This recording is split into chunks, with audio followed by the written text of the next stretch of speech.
Hello and welcome to the Moonshots Podcast. It is episode 40. Yes, the big 40. I'm your co-host, Mike Parsons. And as always, I'm joined by Chad Owen from Brooklyn. Good evening.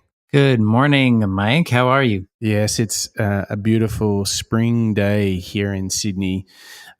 Is it a sort of a dry... Wet and rainy here. Really? Already? Yeah, it's we kind of skipped over some of the nice fall and just went straight to rain. Wow. Well, that sounds like some tough work after a hot, humid summer. But I tell you, something that's also pretty epic in the world is the subject of this show. This is like a granddaddy of a show, Chad Owen. Yeah, we haven't quite gone this far back into history yet, I don't think, on this show. No. Into the archives, as they say. Yeah. We've only had a few people on the show that are no longer with us. And today's subject, Peter Drucker, he's been around since the 30s and 40s, espousing wisdom on innovation, entrepreneurship. He's kind of literally written the books on management. I think it's close to 40 books or 50 books? I think there's 39. The scale of his work is enormous. Many of his articles that he wrote for the Harvard Business Review are in there, have sort of reached the Hall of Fame, if you will, for the Harvard Business Review. He has business schools named after him. He is considered the inventor of the concept of management. He created the idea of the knowledge worker, the very famous saying, "First things first." I mean, isn't this ridiculous? This guy is like the source, if you will. Yeah, it was really fun to go back and revisit some of his books that I had been turned on to, when I was just kind of starting my entrepreneurial journey. And I kept flipping back to the front of the book to be like, when was this written? Because it's still so prescient and applicable. Even, the things that he wrote in the 80s. Yeah. He was prolific. And, obviously people appreciated what he had to say, because actually in 2002 he was awarded the Presidential Medal of Freedom in the US. Like, that is the highest civilian honor you can receive, other than, you need to actually be in the military to get any higher than that. I mean, this guy is profound in what he wrote and how he thought. And the crazy thing is that despite, his famous book, probably his most famous book, which was written in 1966, called The Effective Executive, so much of what he wrote is massively relevant today. And he was the guy who came up with the idea of the knowledge worker, which is essentially moving from the industrial age to the information age, and that it's all going to be about knowledge and creativity. And as a result of that, he said organizations are going to need to prioritize people. Just starting to sound familiar if you listen to any modern leader. It's about the people. And the crazy thing is, Chad, he even called, what we see in Tom's, Warby Parker, and all of these mission-driven companies, he was foreseeing this decades ago, that not only do companies need to put people at the center, they need to put purpose at the center. Yeah, it's in his 1985 book, Innovation and Entrepreneurship. Like, I was just reading that. It's like, wait a minute. Yeah, but this is how the clarity of how by which he understood how teams in companies work is so incredibly profound. And I think we have to be honest that not many companies have truly succeeded in the areas in which he wrote about, which is why we chose to do a show on Peter Drucker, because I think people are still struggling with concepts of how to invest in talent, how to have a purpose, how to increase knowledge, how to increase engagement with staff.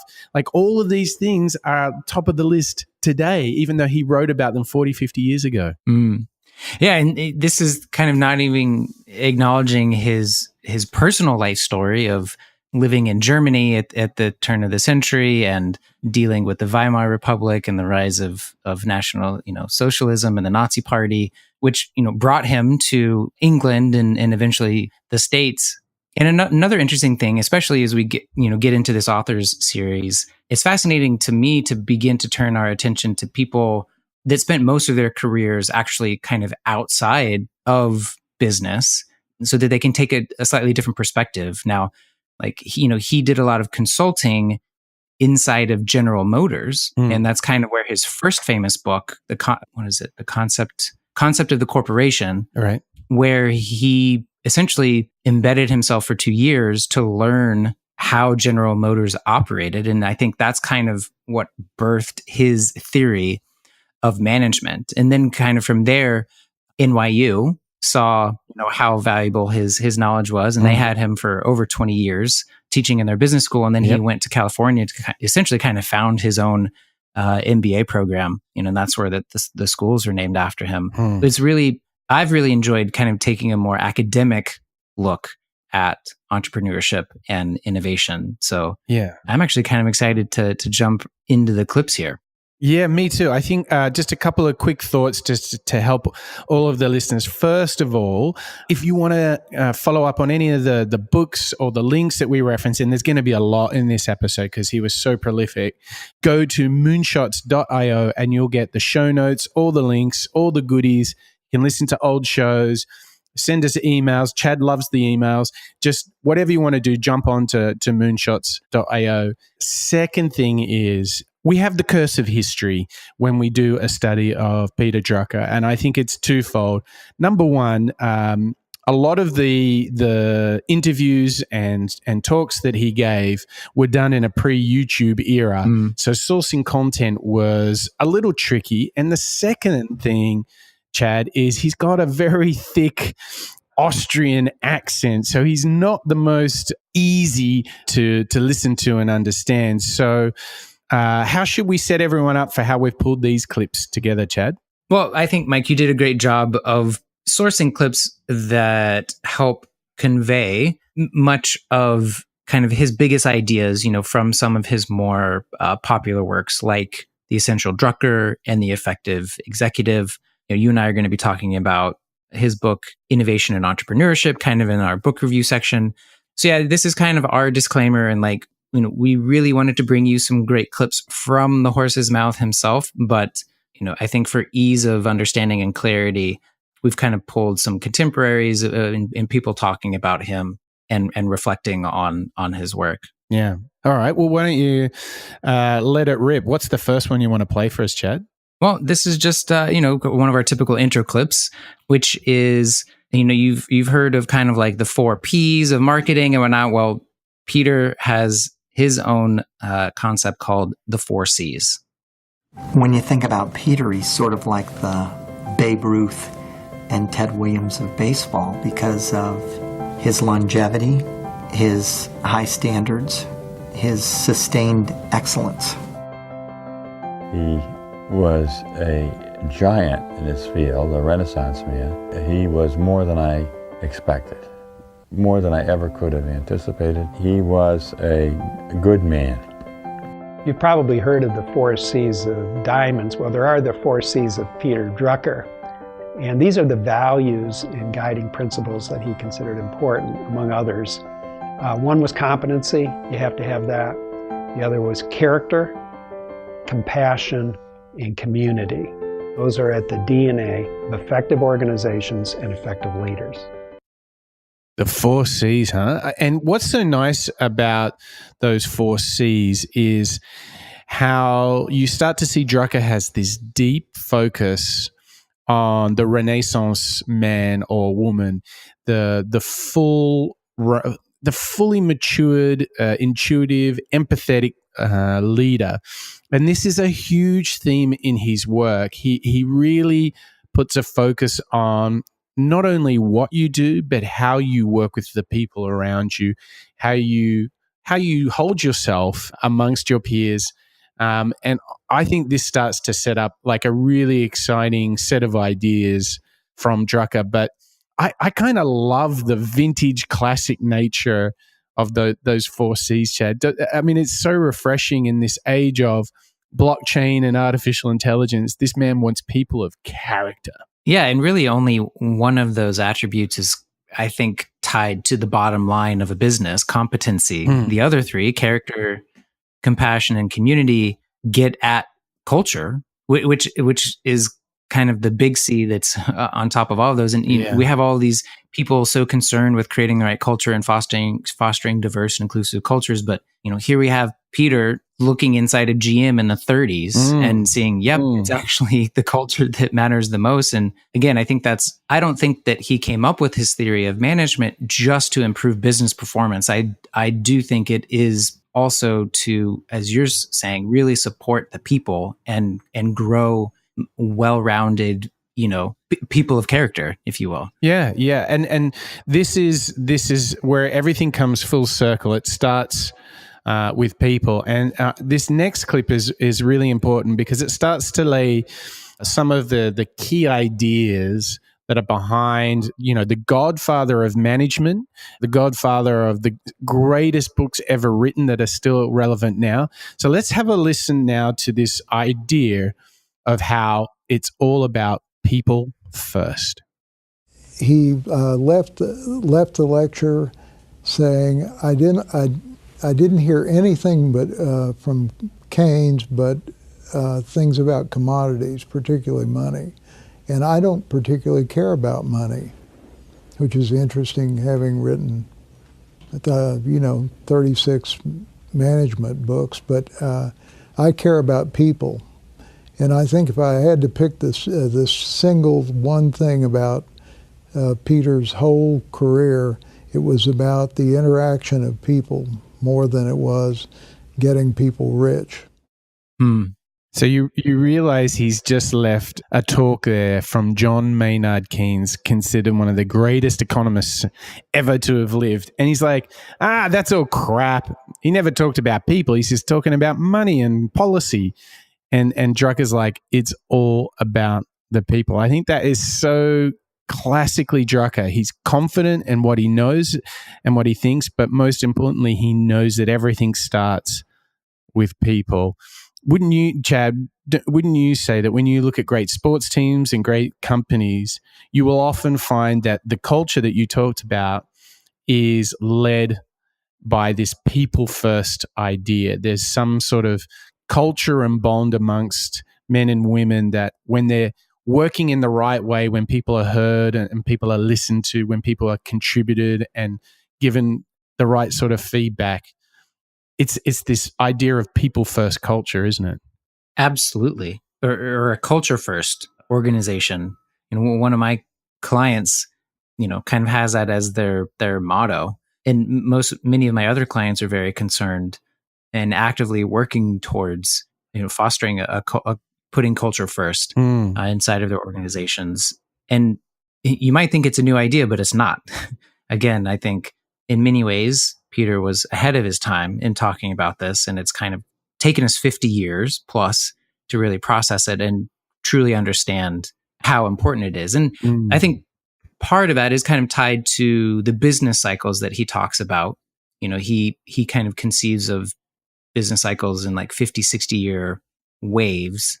And so, for a long time, it was very much about efficiency and, kind of like the last optimizations of the industrial age, before we fully transformed into the kind of the knowledge economies.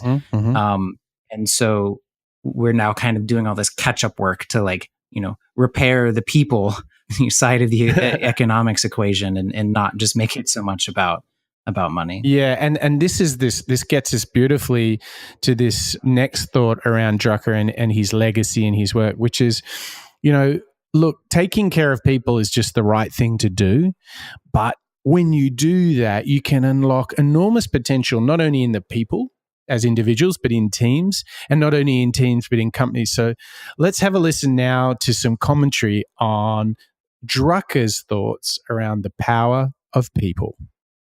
In his 1946 book, which was the concept of the corporation that came out of his GM work, that the most durable organizations develop their people both intellectually and morally. And that's focusing on strengths. That way, organizations really fly, focused on strength. It's a big deal in Drucker. Very deep for Peter because it comes out of his past. You know, he grew up in Austria. He saw the Nazi horrors. He saw what the Nazi philosophies did to people. And he had a deep respect for individuals, helping individuals to grow. That was all very, very genuine. If you look at the classic economic view of production or economic activity, right? You got machines, you got labor, you got land, all that. Well, people are the only infinitely expandable resource. So not only is it the right thing to do in terms of helping people grow for its own sake, but it turns out that it's a tremendous competitive advantage if you can really unleash the power of people. Yeah, it's funny, you know, the point about people as kind of the infinitely expandable resource. So it's like if you weren't already on kind of the bandwagon with him of like, yeah, you know, people are really important. It's like, well, like just look at it. The machines aren't going to make the things themselves, at least not yet. I mean, we're not quite there with AI and robotics, but it, you know, it's like, yeah, he's not saying it in kind of the trite way of, you know, oh, well, people are our most important asset. I think that in many ways, I kind of hate that phrase because I don't think organizations actually, you know, they say that, but don't live it out. Right. And if you need to say that, then you'd wonder, it's like, trust me. If someone keeps saying, trust me, you're like, I can't trust this person. They keep saying I have to trust them. Yeah, exactly. But it's very interesting to me. And hopefully, you know, in Mike and I introducing you, the listener, to Peter's thoughts and works, if you haven't been more exposed, is you'll understand that it's not this kind of boring, bureaucratic, you know, kludgy kind of theory of management. Like he puts people at the very heart of it, and I think that's why it's so engaging and interesting, and it's so relatable to read, because in all of the situations that he's talking about, it's like, oh, I have felt that before. I've been in that situation before. And, you know, myself, as I'm running and growing a business, it's still, again, you know, 50 years later, very practical. It's very practical because, again, kind of, you know, humans and human nature is the thread all the way through. Like, I don't think fundamental human nature has changed that much in 50 years. And so, you know, the technologies have, of course, but the underlying human nature hasn't. And I think that's kind of the genius nature of how he kind of future-proofed his work. Yeah, I totally agree. And, you know, he is the furthest thing from a detailed thesis on operational excellence at scale. He's all about people. And the great thing about that clip that we just played is there was a little clue. There was a little clue in there about how you do this whole people thing that they're talking about. Oh, you got to come out with a clue, Mike. Like, we're all about, you know, finding the insights and the nuggets here. All right. Okay, here we go. Now, it was a subtle reference that he made, but this is the biggest thing that couples the idea of, okay, yeah, people first, we get it. How do you do it? Little bridge there is focusing on the strengths of the individual. Now, what this means is that there was a common school of thought over the last few decades about trying to be well-rounded as an executive. Well, Drucker is quite contrarian to that thought. He's like, maximize your time and attention towards the things that you do well. And as a manager, stop trying to make someone who's bad at, say, details and math, stop forcing them to get better at that.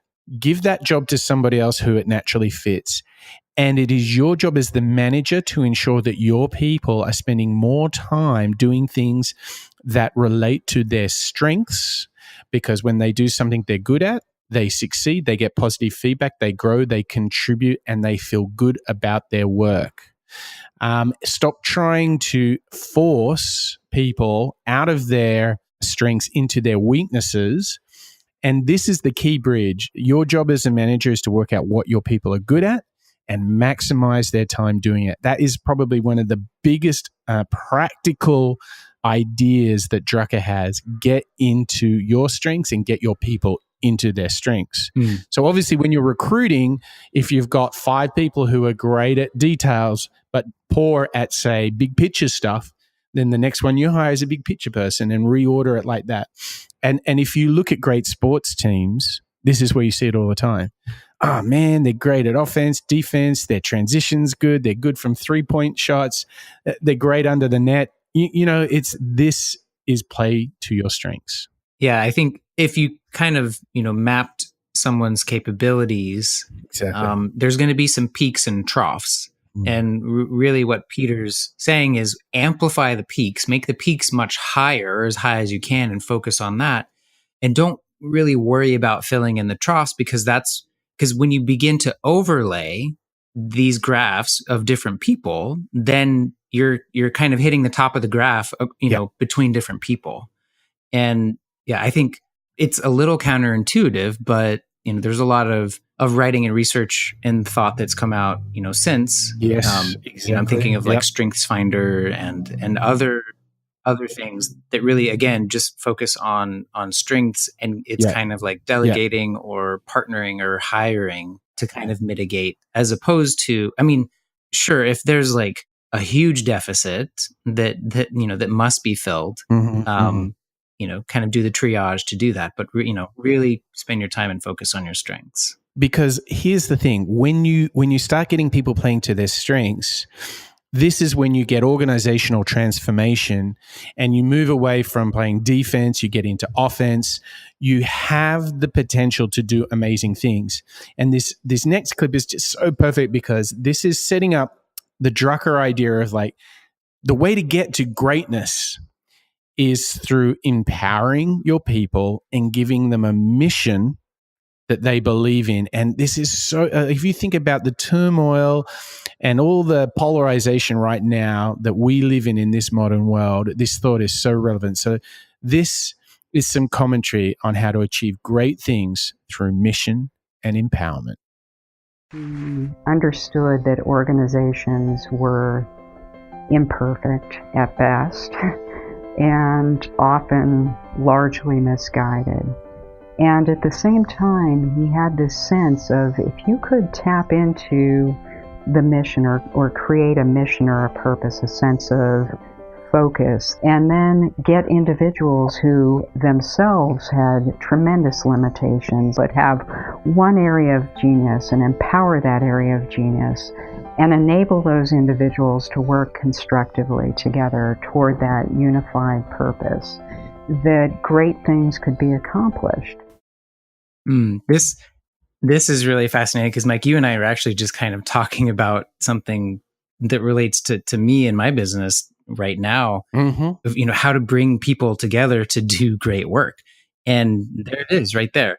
So you choose and focus on a mission, you empower people that have a specific area of genius, and then by bringing those people together around that mission, you can then go and do great work. It's very elegant. It is, and the art of empowerment starts with, finding their strengths and letting them do more of that, and making sure that whatever widgets you make day to day in your office, make sure it's done in the context of a mission that creates some sort of positive change in the world. And I think that this is a great challenge to any business to ask themselves, like, why do we matter? Will people really miss us when we're gone? What are we really contributing here? And the neat thing is that when you put people first and you believe in them, you find their strengths, you empower them, and you give them a mission to go after, is you get this magic thing that starts to happen. It starts to happen inside of your company. It starts to happen with your customers and your partners and your neighborhoods in which you operate. And this is this idea of community. And this is where all these different experts and their commentary on Drucker brings this whole Peter Drucker world together, which is this idea of community. And he really sees company, and we're back to his famous, the letter C seems to come back all the time, but really you could see the company as a concept just as part of a community. So let's dive into this clip, which is really getting into the essence of how Drucker thought about community and business. now a Harvard Business Review classic. HBR has identified a few of these articles that over time have been the most popular ones. When the article first ran, now a bit more than 20 years ago, and it came out under the title of What Business Can Learn from Nonprofits, a lot of folks thought it was actually a typo. They thought that HBR had gotten the title backwards, and that of course the title of the article was supposed to be What Can Nonprofits Learn from Business? One of the core insights Peter had in that, I think very much to Mike's point, was nonprofit organizations have figured out how to do something really extraordinary, which is they've figured out how to rally talented individuals to voluntarily give their time, talent, and treasure toward a cause for no monetary reward. And that in fact, the future of business belongs to the organizations that can learn from that. And we very much see that today. Of course, as so often was the case, Peter was a generation or more ahead of his time in what he was counseling businesses to attend to. And we now see the really successful businesses are the ones that can actually, in effect, create a kind of volunteer core around their products and services, people who are so passionate about what they do that they will volunteer their time for that. So that was really the heart of that article, was that. Listening to that, Mike, I can think of a few famous tech organizations that I think have achieved this idea of community that Peter talks about. I'm curious if you're thinking of the same ones I am.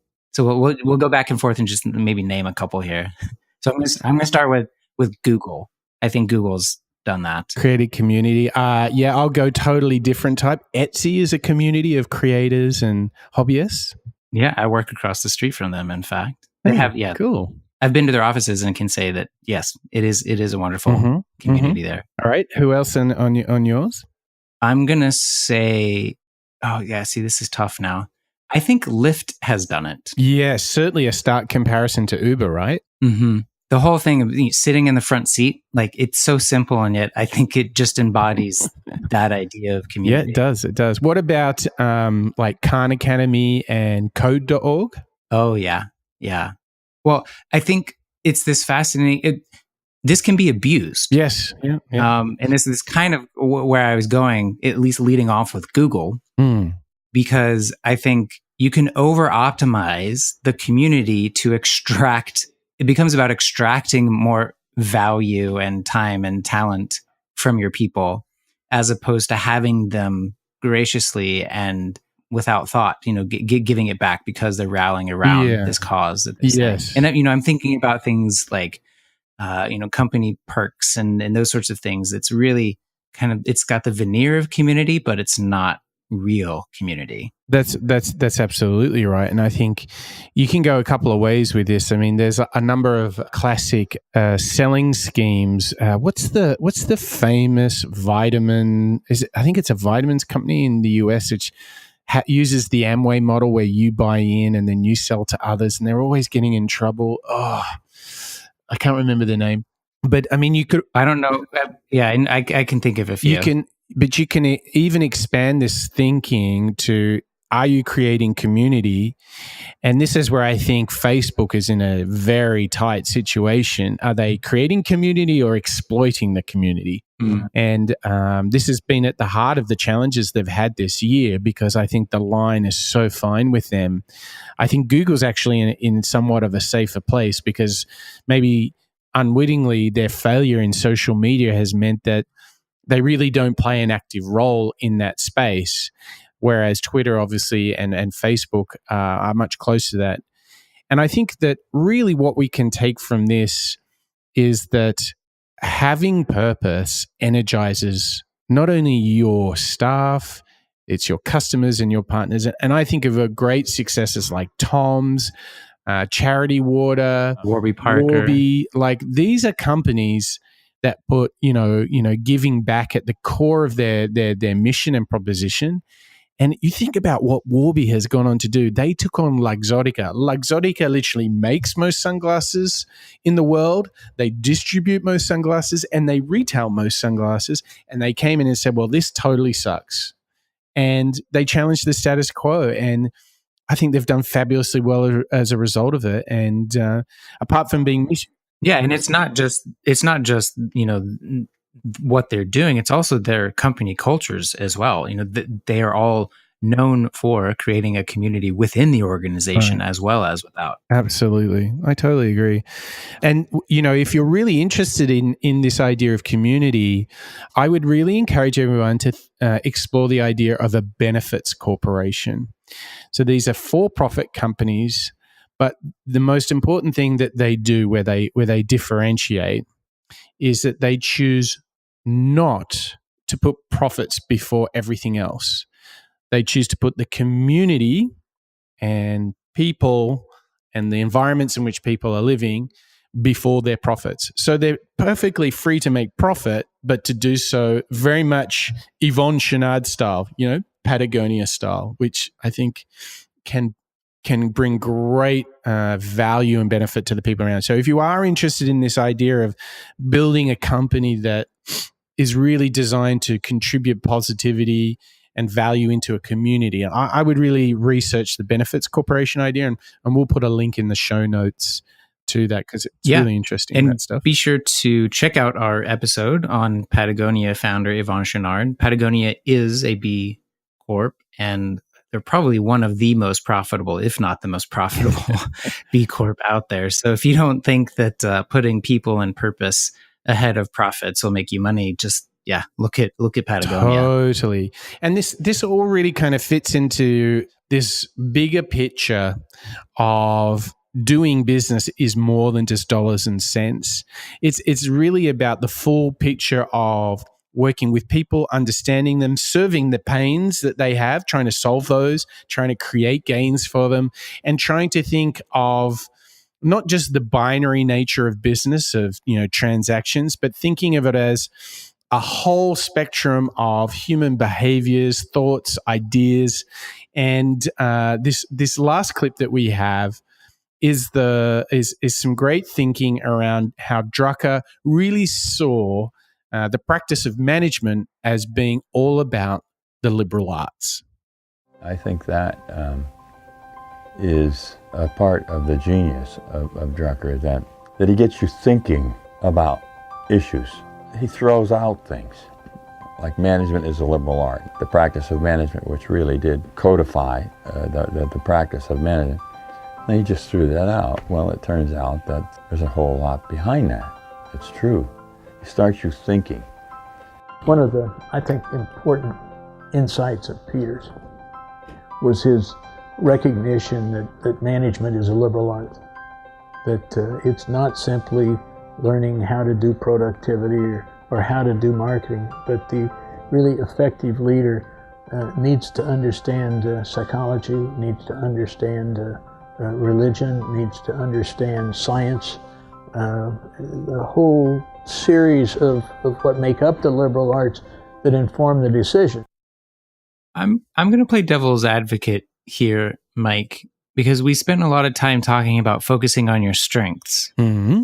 And then here they're saying, well, management is much more like a liberal art, which in that statement kind of implies a little bit more breadth in what you're learning. I don't know. I'm just kind of curious how that sits with you, how we might integrate those ideas. Okay, so if I want to try and make the ideas work together, I would say the strengths is about your area of practice, but the worldview should be much broader than just that. So, for example, let's say you're a basketball coach and you're expert at defense. That's your strength. However, you should understand the broader game itself, that there's offense and transition, and then there's like special teams, but then there's also club culture, giving back to the community, going and training kids, all of which may be a broader, more liberal view of your practice, but your inherent strength is being the defense coach. I don't know. Does that work?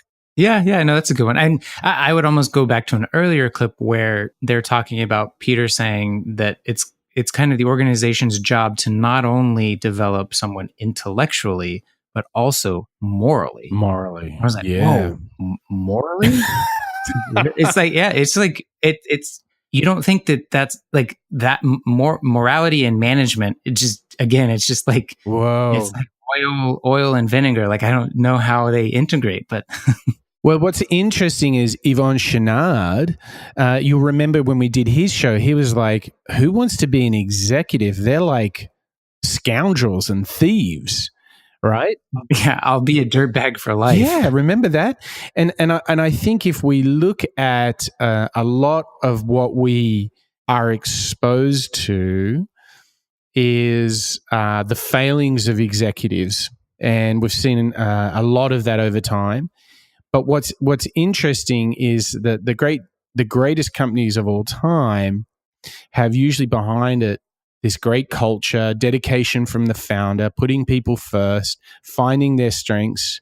But just look at some of the greatest people that we've had on the show. There's definitely a pattern in humility, hard work, listening to others, serving others. That's a massive theme in longevity and success.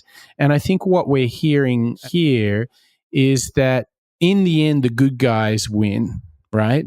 Short-term opportunist, selfish companies always come undone because they just don't have community around them. And I think, you only need to have a look at when you see successful companies, you see these patterns, and you see in failures such as the 2008 Wall Street crash, such as Enron, such as great failures such as Blockbuster, such as Kodak. They lost touch with who they were. They got off track. And sometimes people just make mistakes. But in the case of Enron, they actually failed that morality test that Drucker has established. Make people great and make great things that solve problems. But you also have an explicit role in making the people better off. I mean, they use the word morality. I think if you look at what we mentioned with mission-driven, socially driven companies, people want to do more than just make some stuff. They want to know that there's some sort of legacy, something they can be proud about to go home and tell their friends and family, say, look what I contributed to, And I think that's what Drucker taps into, don't you? Yeah, and I think there's a fundamental drive. Like if you're alive, you want to grow and develop as an individual. And there's many different facets to that. It's not just how can I get better at banging out widgets? There's so much more, and that's what Peter is pointing us to. Yeah, absolutely. So it just keeps coming back to the first clip was perfect, Mike. You picked the perfect first clip. It comes down to the 4 C's of competency, character, compassion, and community. Yeah, it's very elegant and very simple. So I don't think if you're not going to take anything away from today's show, take away those 4 things. Yes. And we're really lucky to have the chance to dig into the work of Peter Drucker, which really meets the test of being absolutely timeless. Those 4 C's are such a great way to sort of encapsulate the first half of the show. But before and this next section, what we're going to do is we're going to go like total life hacking, ninja deep on the principles of his biggest book. And we're going to really get into some hacks that you can use to be a better executive, to be a better manager. Before we get into all of that good stuff, if there was ever time for a Chad Owen book review, I think now's the time, Chad. Yeah, so I went a little off the beaten path here with the book Innovation and Entrepreneurship. I picked it up because of the title, not even really knowing who Peter Drucker was. I was like, oh, it's a book on innovation and entrepreneurship. Like, I'm starting my own business. This seems like a pretty good thing to pick up. But yeah, good place to start.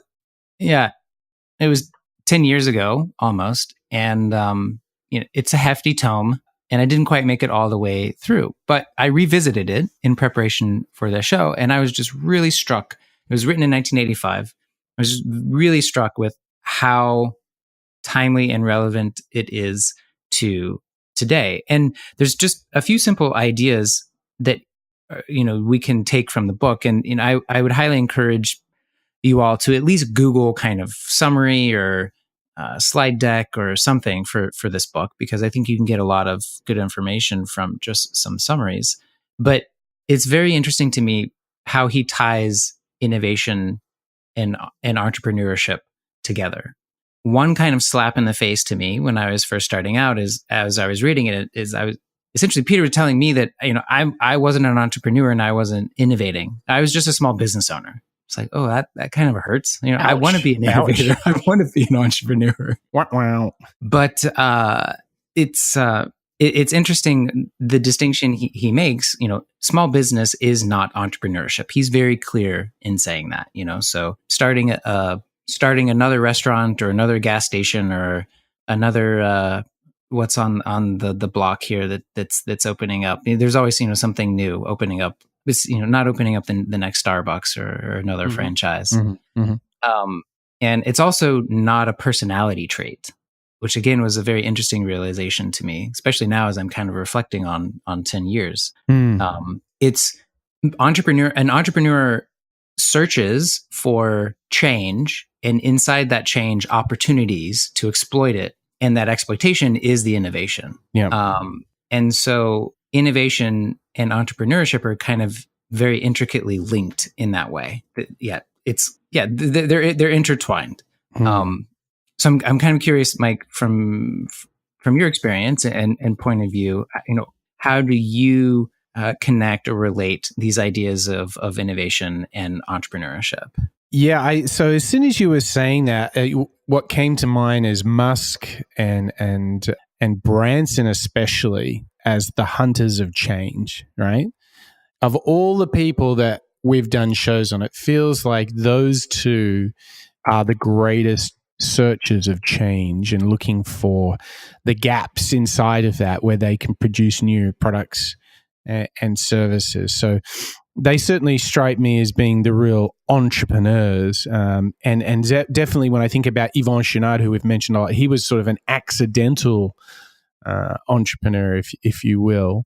So there's this certain shrewdness that he applies to it, which I really like. And it's quite a calculating way to look at it, particularly because he's someone who places people so much at the center. So I kind of like that tension, if you will, between the two things. I definitely think, what speaks to me is innovation is coming with something that's really different to the status quo. I think, approaching an unmet need in a very unusual, very different way. This is the excitement that we all feel about something that feels like it's the next big thing. And I think my quest is always, what I try to do is to be open-minded to what the radical new approach to solve a problem or an unmet need in the market. That truly is, I love that moment of, oh my gosh, maybe if we did it this way, that little aha that really is, that gets me out of bed in the morning, if that makes any sense. Yeah, this idea of kind of like entrepreneurship is like a carrier or a vehicle for the innovation. That's one way to see it. Innovation is kind of birthed out of out of those opportunities that the entrepreneurs are capitalizing on.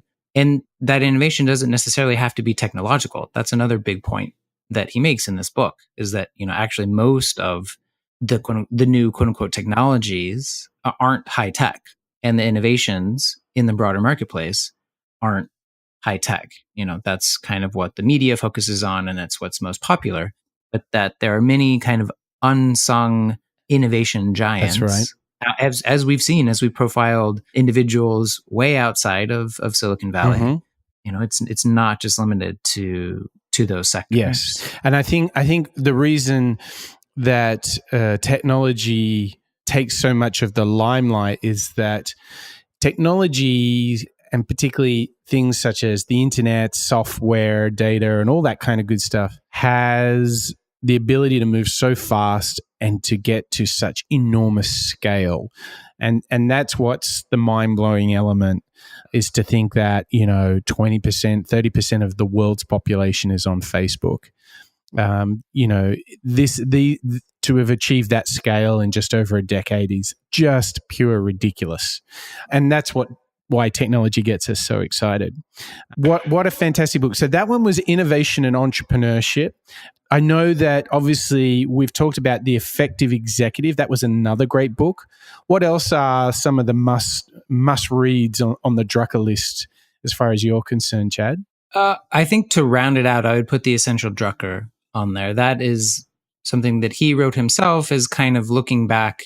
This is later in life. He was looking back on all of his theories and trying to kind of combine them into a singular work. So trying to condense 38 books into his 39th. No mean feat. Okay, so we'll have links to all of those books, and we mentioned Benefits Corps and links to some of his HBR articles. All of those will be on moonshots.io. But now, Chad, we're going to do I have an audible to call here, Mike. Come see if you'll go with me on this. How would you like to do a lightning round? Totally with you. So what we have here are 5 clips talking about the 5 ideas from The Effective Executive, Peter's most famous book. So I'll see if we can do this, Mike. So we're gonna play these clips that talks about each of them, and then I want you and I to try and come up with like what the one thing we're going to do to try and work towards that one thing. Okay, let me build on that. Shall we make it, if there was one essential tip we could give each other on those 5, for example, the first one we'll get into, know where your time goes. In order to do that, if you can only give me one advice to know where my time goes, so give me the essential tip for each of the 5, and we'll do one each, one from you, one from me. So hopefully our audience gets like 10 essential advices on how to be the effective exec. All right. Well, you've already teed up time, so let's learn about how Peter views an executive's best use of his or her time. The first practice of the effective executive is time. Drucker makes the important point that time is our most precious asset. You can lose a lot of different things in your life and you can get that back, right? You can lose some resources or cash, you can get that back. You can even lose your health a bit, you can get that back. Once time is gone, it's gone, period. So he says the first thing we have to do is optimize our time. There are 3 components to optimizing your time, Peter Drucker style. Here they are. The first thing is to track, which we're going to talk about in a moment. The second thing is to manage. And then the third thing is to consolidate. All right. What's your tip for me, Chad? How if I need to know where my time goes, what's your essential Drucker advice for me? What should I do? 2 words, Pomodoro technique. Oh, a classic. Yeah. Okay. Now explain to our listeners the Pomodoro technique. Yeah. So we'll link to this in our show notes. But essentially, I'm reducing the idea, but you traditionally, you would take a tomato timer, a little kitchen timer that looks like a tomato. You would set it for 25 minutes and choose just one thing that you're working on. And that's the only thing you can do for those 25 minutes. If you get distracted and stop, you have to restart again, set the timer back and try it again. The idea is to break down your work into manageable bite-sized chunks, and you choose that one thing. So again, at the end, you take a 5-minute break and you kind of repeat the process. And every 3 or 4, you can take a longer break. And, in a day, you can get, between probably 10 and 16, depending on how productive you are, of these little Pomodoros completed. And then at the end of the day, you'll have a list of the one thing that you worked on for each of those. And so that's my one tip. Okay. Spirit of the lightning round is write down how you spend your time. The biggest aha for me, Drucker style here, is actually capturing in my calendar application how I've actually spent my time so that I'm able to go back and ask myself the following day. I can say, how did I spend my time yesterday? This is the single biggest thing that helps me understand, am I being effective? Which is how I'm putting my attention and time somewhere. So write down your time. So that's the first chapter on Drucker says to be an effective executive is to know where your time goes. Now, the next thing, this one's a little bit more subtle. This is all about your contribution. So have a listen to this clip, and we're going to talk a lot about contribution and the sort of subtleties and nuances in that. But be ready, Chad, because I'm going to need some advice on contribution. The second thing is you need to know what contribution is expected of you. So if you want to be effective rather than merely busy, the first question to ask is, effective at what? What is the contribution that's being asked of me by my organization in a professional environment or by my life in a broader sense? So for example, the way I answer that question is, first and foremost, I'm the only one who can be an extraordinary husband and father to my wife and to my kids. There's a contribution that's being asked of me that I prioritize significantly. And then creatively, my decision and what I believe is being asked of me is to help people optimize their lives, give them more wisdom in less time, short-form digital content that helps them become better human beings. That's the contribution being asked of me. Okay, with that, Drucker says, the most important thing you get out of that, in addition to clarity on what you're supposed to be doing to be effective, is it basically forces you to step up. He says it's really a call to self-improvement. Who do you need to be in order to make that contribution? It's a really cool thing to think about. You want to do this? Well, what's the gap? And how are you going to close that gap? That's the second thing here, contribution. So I've got a Postit note for you. Okay. This Postit note has been on my desk for quite some time now. Mm-hmm. And it just simply says, what's the next action to get me closest to the next dollar? Ooh. Okay. And so, so for me, as someone that's running my own creative studio, that's asking myself that question. I think is really getting at this idea of contribution, and it's been transformative. How about yourself? Very good. Okay. So that one was like, what's the closest action to getting me the next dollar? My thing about contribution, I interpret it as being about role and expectation. And my suggestion to you and to the audience is ask yourself, what would your role model do now? So let's say Bill Belichick is your absolute hero role model for who you want to be in your role. What would he do right now? Let's say Oprah Winfrey was your role model. How would she handle this issue? What's it? WWJD, WWOD, WWBD. Yeah, that kind of idea. What would Steph Curry? So exactly. But why I find that so powerful is it gets you out of what you are thinking to do, and it creates a new frame where you go, oh man, I got to man up, I got to step up. And I find that really powerful in defining what your contribution can be. So that's number 2. So we've done time. We've now talked about contribution. Now we're going to get into something we mentioned earlier, which is strengths. And this next part of this Drucker deconstruction is all about how you can build your strengths and those in others. The third practice of the effective executive is to, as he says, make your strengths productive. He's got some great wisdom here. He says, look, all strong people have strong weaknesses and they have strong strengths and they have strong weaknesses. He says they have peaks and they have valleys. That's just how it works. Right? And the people who try to be well-rounded, to use his language, the whole person as he describes it, are basically committing themselves to mediocrity.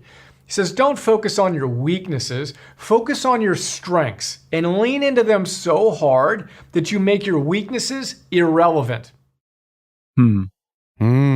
Chad, how do I lean into my strengths? Tell me the answer. So is giving you a reading assignment a cop-out? Go on. You can give it to me. Well, I'm trying to. This idea of strength. There's a great book out there called Unique Ability by Dan Sullivan and others. We'll put a link in the show notes. But the core idea is like to be effective. And Peter in Peter's terminology, like you should be operating and working inside of your unique ability as much as possible, like 90% of your time plus. You should be operating in your unique ability. So, depending on what your best strength is, it's just optimizing for that. So again, it's kind of like this question of what's my unique ability and how can I spend the most time in that? That's, if you want to learn more, you can read the book, but that's how I'm interpreting it. Okay, I love that. And in very much in a similar vein, I'm going to recommend to you, you've mentioned it before, StrengthsFinder 2.0, or a free service that's available to all of our listeners, which is 16personalities.com, where you can do a 10-minute survey and it will give you very sharp interpretation of your personality and where your strengths might lay. And I cannot undersell StrengthsFinder 2.0 and 16 personalities. These tools have helped me really understand where my strengths are and definitely where my weaknesses are. And I found this incredibly liberating. I really remember reading StrengthsFinder 2.0 way back, almost 10 years ago, and it was like a serious aha moment in my career. And this is the way that you can not only build your own strengths, but, get your friends, peers, and colleagues to do these with you as well and talk about the sort of strengths that you discover, the sort of archetype behaviors that you have, because then you can all get on the same page about where the strengths lay. So that's number 3, build on yours and others' strengths. Now, an idea that Drucker coined, which has taken off, which is first things first. And this is all about making and sticking to priorities. So let's have a listen to the thoughts on Drucker's first things first. Big idea here is concentration. So when we manage our time, we consolidate it ultimately. And Drucker makes the point that there will always be more good ideas than there is time to actually execute them. So what does that mean? It means we need to go back to the 4 disciplines of execution, get clear on our wildly important goal, say that's important to me, and then concentrate all of our energy into that particular activity. Run out of space here, but here's what he says. He says, first things first. Stephen Covey, his 7 habits of highly effective people. One of them is first things first. He wrote a whole book called First Things First. You know where he got that phrase from? Peter Drucker. First things first, Drucker says. Guess what he says about second things? Second things, not at all. First things first. Yeah, I think I got to go back to Post-its here, Mike.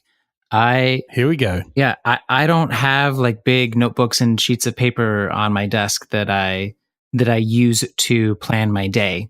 It's one Post-it. Whoa. Whoa. Because I can only fit one thing on it.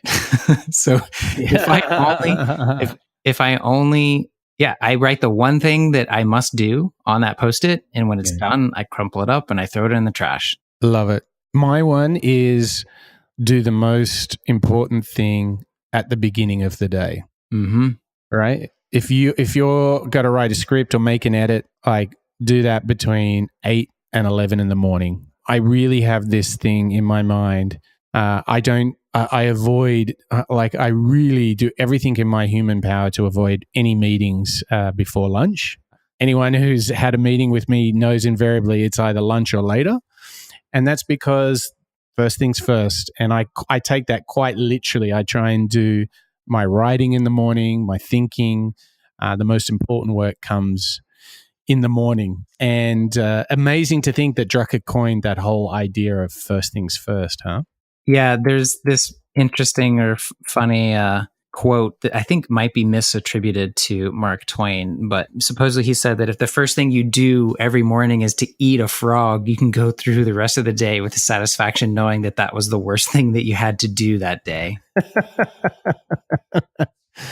Well, yeah, that's just take the obstacle first and everything after that is good, right? Uh-huh. Yeah. All right. So we've got 4 down, 1 left. Mm-hmm. Yeah. Come on, hit us. What's the 5th? It's really just about decision making. So, of course, as you know, to be an executive, that comes with a lot of decision making. So, here's the 5th discipline of effective executives: So the fifth practice of effective executives is they make effective decisions. And he says you need to have a systematic way to approach making decisions. The effective executive makes less decisions, not more, than the ineffective executive. How is that possible? Because they step back and they see what's important and they make one decision that takes care of hundreds of decisions. They don't have to make the same decision again and again and again and again. Right? So he describes that as boundary conditions. One of the facets of good, effective decision-making is you need to know your boundary conditions. You've got to know what qualifies as a good decision. And the example he uses is the New York Times. So the New York Times, back in the mid-20th century, there was a huge blackout in New York City, right? So all the power went out. And the only paper in New York City that was published the following morning was the New York Times. Everybody else missed a day. But they hustled over to New Jersey, and they were able to get in on the printing presses of another newspaper that had some extra space. But they only had a couple hours. But it was enough time for them to print 1 million copies of the New York Times for the next day, which is what they needed to get out with, right? So they had these 2 hours, but in the middle of the production, actually the production cycle was delayed by something like 46 minutes. Because the editors got in an argument about the hyphenation of one word. The entire newspaper, one word, they argued for nearly an hour about how to properly hyphenate it. And Drucker says that one of their boundary conditions was impeccable grammar. That the New York Times needed to be perfect in every single line of every single issue of their newspaper. They needed to be the standard for grammar in America. So, long story a little shorter, they only printed a fraction. Less than half of those 1 million copies went to market the next day. Drucker says, did they make the right decision? He says, absolutely. Their boundary condition was clear. Their boundary condition was no errors ever. Therefore, the measure wasn't the number of sales or copies printed and then sold. It was whether they adhered to that standard. They made an effective decision. All right, I got one for you, Mike. All right, hit me with it. I picked up this idea in a couple different places. Just wanted to give a shout out to one of my clients, August, for really driving it home to me. But it's this idea of kind of creating rules or strategies for yourself that are phrased in the following way: blank, even over blank. So for the New York Times, in this example, it would be impeccable grammar, even over meeting printing deadlines. Yes. So like it's carved in stone, and that's the commandment. And like I would start with maybe 2 or 3 of these for yourself, but as you apply them to different areas of your life, it's really great. So, things like quality even over speed, or clarity even over conciseness, or you can create them for anything. Oh, and best of all, they fit on Post-its. Man, this is like the Post-it show, Chad. Yeah. My Post-it for you is write down, discuss, and agree your values as an organization. Now, it's so ridiculously simple, but I think the twist on my thing is write it down, talk about it, and agree your values, because I believe that is the lens through which you should make your decisions. And I think most companies don't really know their values, and so they don't really have a North Star or a moral compass, as Drucker would say. And what we see is why we're so compelled by the Warby Parkers and the Charity Waters is that their values are so clear and that they can just make such clear decisions from that. I mean, that's the ultimate. It's like the playbook that you can always go back to for an effective decision. The way you get to blank over blank is knowing what your values are. Great. Well, I liked that lightning round. That was good. Right? That was fun. That was fun. Man, the show notes are getting massive because we're cross-referencing Pomodoro techniques and books, and this is fantastic. It's going to be the biggest show notes ever. Wow, what a epic Drucker show. I mean, to be honest, we could almost have gone Steve Jobs on this one, and like, of those 5 things, we could have done a show just on time, a show just on contribution. I mean, that's how epic this guy really is. I mean, Peter Drucker, I'm looking at the body of his work and all the things we've talked about, Chad, and I think, for my liking, he earned his Presidential Medal of Honor. I don't know. What do you think? Yeah, definitely. Right? Like The, what profound work, and the fact that it's still so hard to do now and so few people can do it. That's the most ridiculous twist on all of this. Like, we're all still trying, right? Yeah, and again, I'm really struck at just the timeliness of all of this. It's just like, again, because he's dealing with the fundamental human natures that drives all of us. Like, this advice is going to be great for us well into the 23rd or 24th century. I know. And everybody listening can go and grab all of these links, books, show notes, Pomodoro techniques, you name it. You'll find all of that at moonshots.io. And how fun, Chad, how fun has this been to get into our author series? Such a nice... It's not over yet. No. I'm so happy. We still have Simon Sinek to talk about in the next episode. And then beyond that, we have Eric Ries. Yeah, I think taking a step back and taking a look at some authors that have written some very important and influential works in the entrepreneurship and innovation space. I mean, Peter did write a book called Innovation and Entrepreneurship. It's been a lot of fun. Well, think we've had Clay and Peter, who are like the granddaddies of innovation and management. And then we've got almost the young upstarts, Simon Sinek and Eric Ries, for the second half of this writer series. And what's really interesting is just the body of work these guys produce. I mean, it almost makes you feel a little bit inadequate. You know, like Clay Christensen produced Innovator's Dilemma, How Will You Measure Your Life? Drucker, I mean, we've just talked about, and then we've got coming Simon Sinek. He had Start With Why, Great Leaders Eat Last. I mean, we're in for another big one on the Sinek Show. I'm very excited about that. And Eric Ries, I mean, every large and small corporation at the moment is trying to adopt lean, right? They're trying to be a new form of themselves. They're trying to self-disrupt. So, boy, have we got some action coming down the track. Yeah, the good news is that it's slightly lighter reading, Simon Sinek and Eric Ries, than Drucker and Christensen. Yes, yes, that's for sure.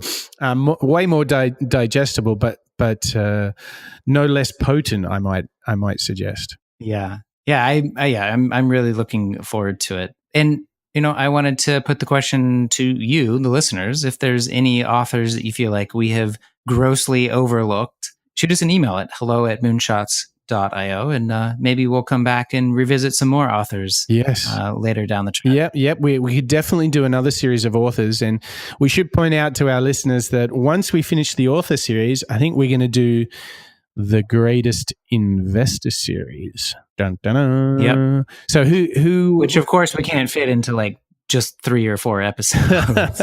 No, but we're gonna try. We got to go. We're gonna have the two granddaddies. We're gonna go Charlie Munger and Warren Buffett. But there's so many. We've been talking about Peter Thiel and Paul Graham and many others. And something close to both of our hearts after that. Going on another tangent after that. What's the next series, Chad, we're gonna do after the investor one? Oh, you're ahead of me in the spreadsheet, Mike. You'll have to. Oh, come on, the Architect series. Oh, that's right. Holy smoke! And you've suggested amongst I was like a classics guy, so Geary, Frank Lloyd Wright, Zaha Hadid, and you went like Bjarke Engels. So you got to like, who is this Bjarke Engels? Well, he's kind of hard to describe. Like if you he's in some Netflix shows. I think it's Abstract. Okay. There's a show on him and his firm Big. So that tells you a little bit about his personality because he named his firm Big. But they hail from Copenhagen, the Danes. And they have some really fascinating, interesting buildings here in New York City. But yeah, I mean, you'll just have to stay tuned in about 3 months, 4 months. 2018 is done. Looking at this list, we are chock-a-block. And we're going to have some special episodes to break it up a bit. We're going to have Gary back for the history of disruption. We'd love to hear some ideas about another special episode.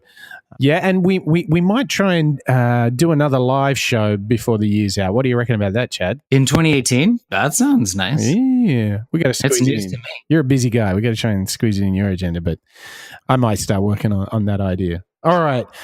What a great show, Chad. I mean, man, Drucker, timeless. Okay. Timeless is just the word, isn't it? Yeah, don't go anywhere. We've got 2 more authors coming up in the next 2 episodes. All right. Well, Chad, thank you to you. I know it's probably time to cook yourself a wonderful meal and relax for the evening. Have you got anything big planned? You're going to jump down with a bit of Netflix or the Kindle? What are you thinking? So my big project this last weekend was building my own computer, which I hadn't done in probably 15 years, or maybe even more. So yeah, I'm going to enjoy my new computer. Oh wow, that sounds really, really cool. Well, I'm going to upload my show recording to you, and then I'm just going to head straight to the gym and grab some lunch after that. So how lucky am I? Took my son to school, came here, recorded the show with you, and then I'm going to go to the gym and work out. I mean, life doesn't get much better than that, does it? Sounds like a great Thursday to me, Mike. Exactly. All right, Chad, thank you to you. Thank you to our audience. It's been wonderful. You can check us out at moonshots.io. We've been digging deep into the world of none other than Peter Drucker. We wish you all well. And that's a wrap for the Moonshots podcast.